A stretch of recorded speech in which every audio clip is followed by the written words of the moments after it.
Hello friends, how are you? I think you guys are fine. So friends, today we will do a very interesting proof.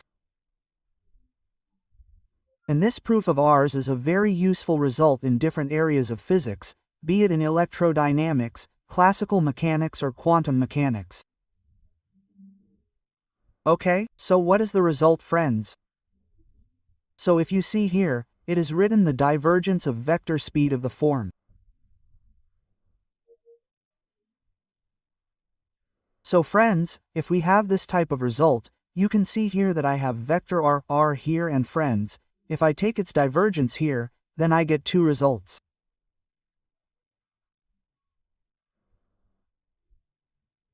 One result is, friends, when r does not equal 0, then its answer is 0, and when r equals 0, then its answer is 4a delta r.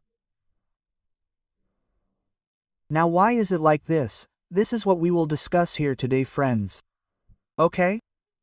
So let us now see this thing here. Why is it like this?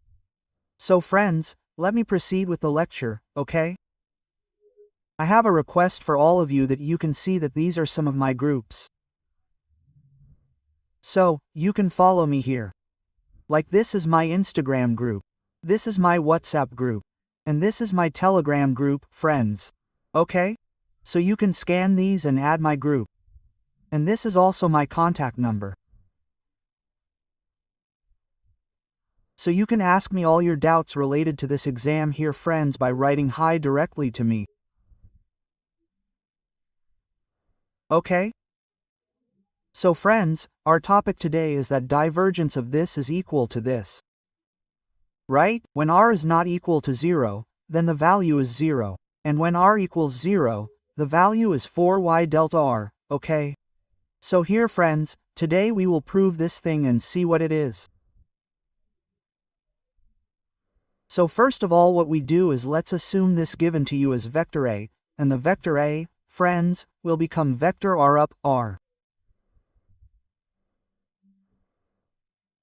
So now I write it in such a way that it will become the divergence of vector a.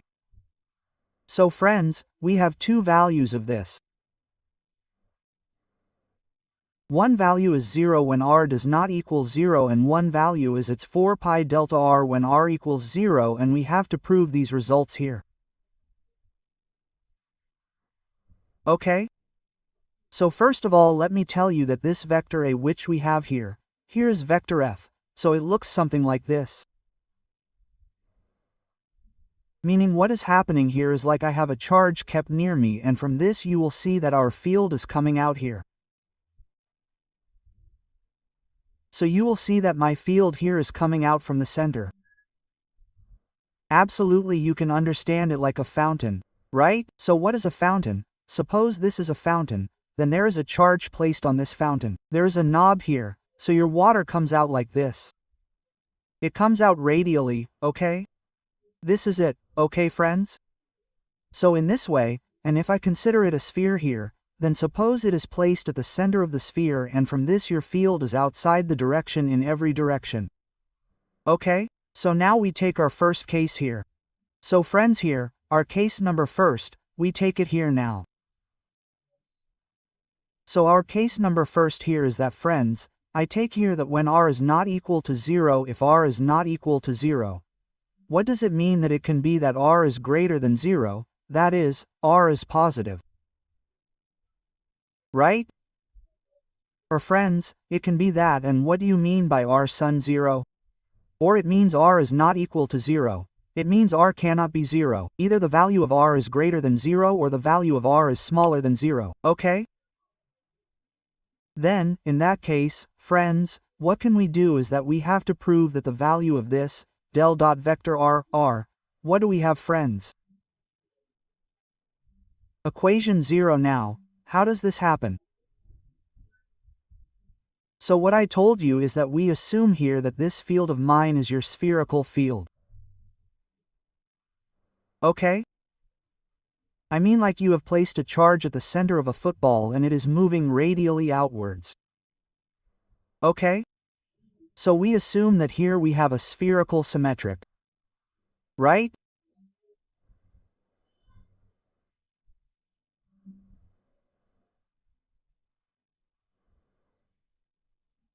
So here is spherically symmetric, and if friends we have a spherical symmetric, then we use spherical coordinate system.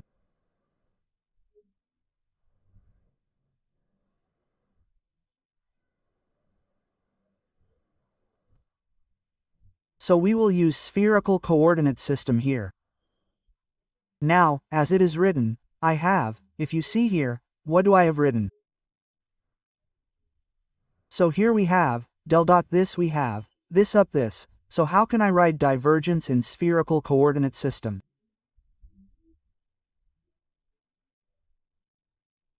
So divergence is friends, I have 1, r, this will become d up, doctor, and you will write it as r squared dot this will become 1 up, r squared. So you can write it here in this way friends, and from this, if we cancel it, then you will see what will come out.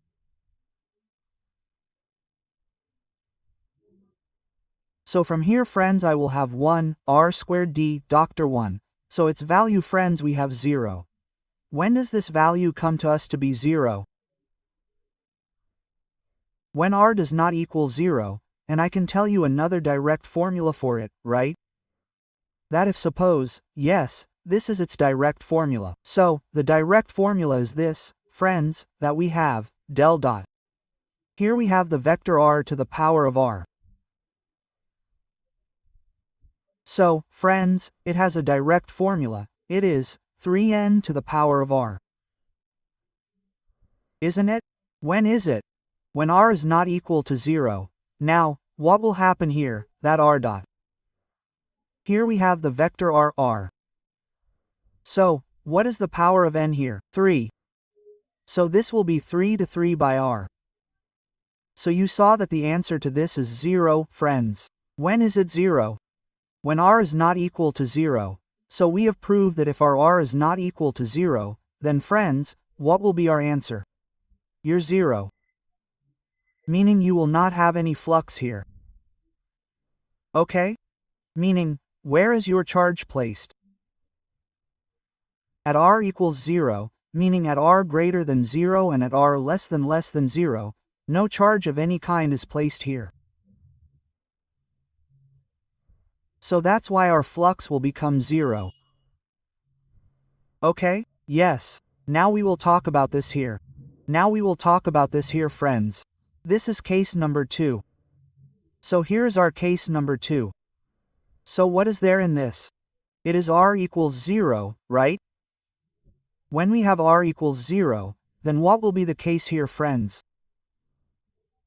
So I told you that this image that we have, suppose where is it? It is at r equals 0, right? So you have it at r equals 0. So you have a charge located at r equals 0, right? So friends, we have a charge located at r equals 0. Meaning you can say that suppose I have a sphere. Suppose I have a sphere and it is at its center, right? And at its center here, that means at r equals 0, a charge q is located here. So from this q, in every direction, friends, your field will be coming out from here in this way. Right? So friends, it is coming out here in this way. So now how much will be my flux? So we will calculate its flux here. Now suppose what do I do? Let us consider a small sphere here whose radius is r equals. So what will we do here? Using divergence theorem, right? Now friends, we will use your divergence theorem here, which is also called Gauss theorem. So this will be that we have vector a.bs equal to this, we will have surface integral, and this is equal to we have volume integral, that is, del dot vector a and dqr.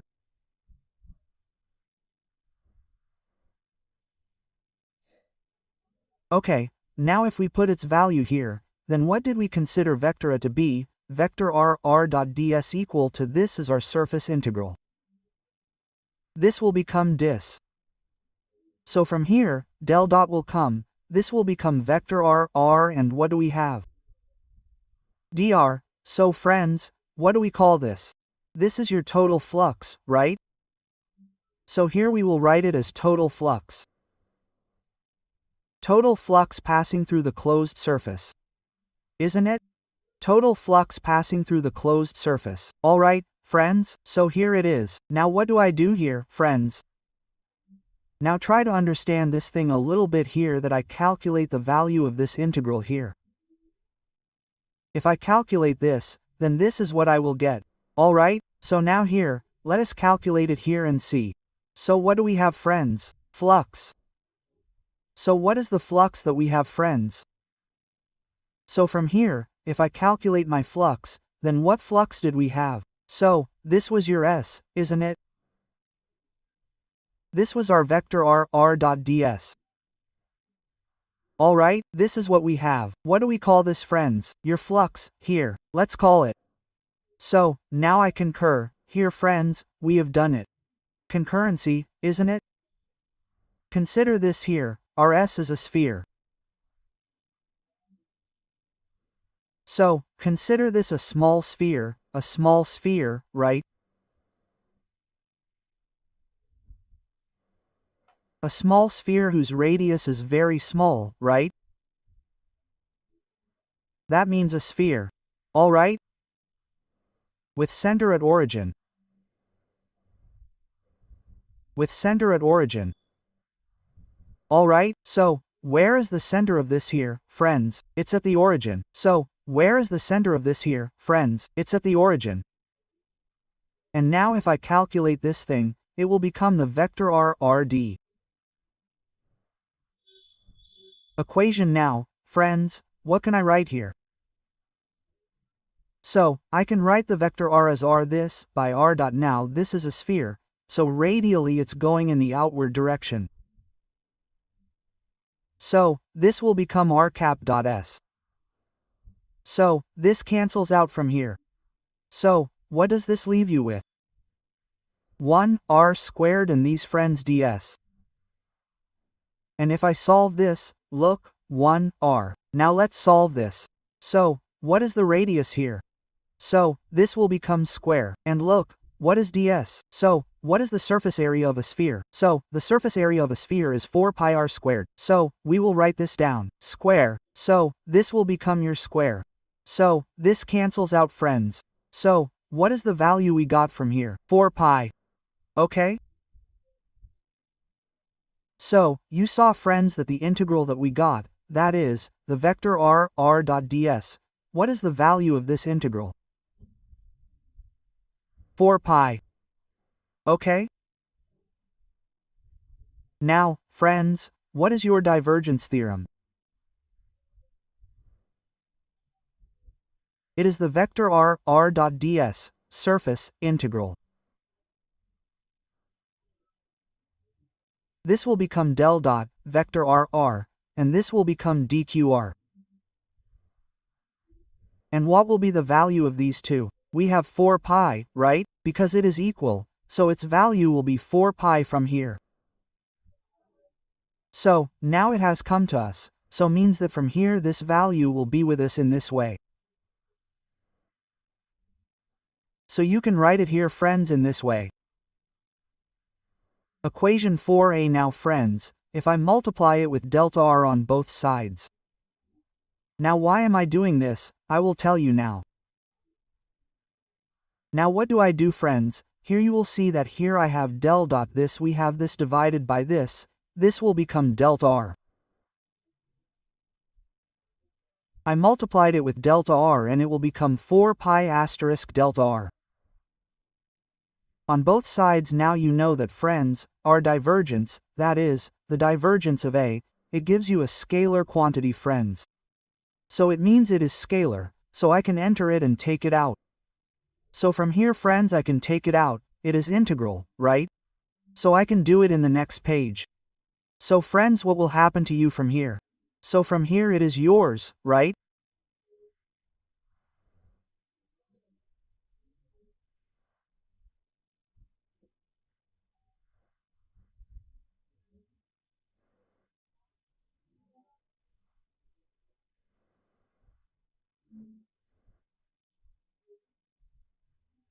So from here, friends, you will see this, We have del dot this, you have vector r, this scalar has come out, and this will become, we have delta r dqr and equal to 4 delta r, and friends, you must be aware of a property. So we have a property, we know that, and what is that property? That if we have an integral, and what happens to us, friends, that like if there is an integral, then this will become delta r this, so its value, friends, we have equal to 1 this, we have the property of there are deltas, so friends, what is the value of this integral? We have 1, so from here what comes out to us? So you will see that from here we have del dot vector r equals 4 pi delta r. Okay, so you saw that you have proved it here in this way when r equals 0. So what is happening at r equals 0 is that your charge is kept at r equals 0 and your spherically electric field is coming out from it.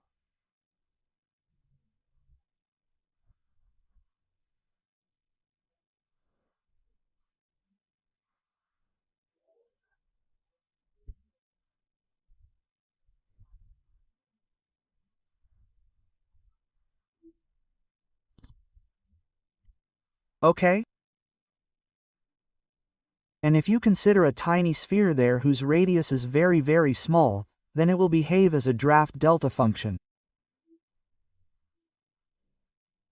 That means your charge is placed at r equals 0. So where will the charge be enclosed?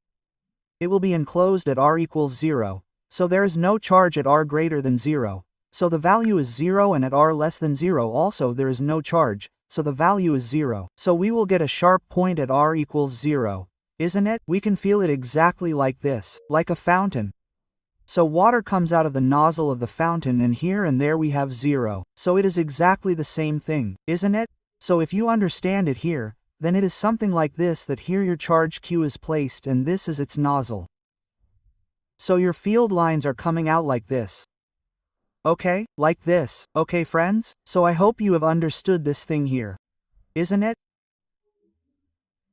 So you must have understood how our r is not equal to 0, its value is 0. And at r equals 0, what do you get, friends? Its value becomes 0 here. Okay friends? So we will meet you in our next upcoming video. Isn't it? Subscribe to the channel quickly because now we are going to start live classes here very soon. Okay friends? Bye bye.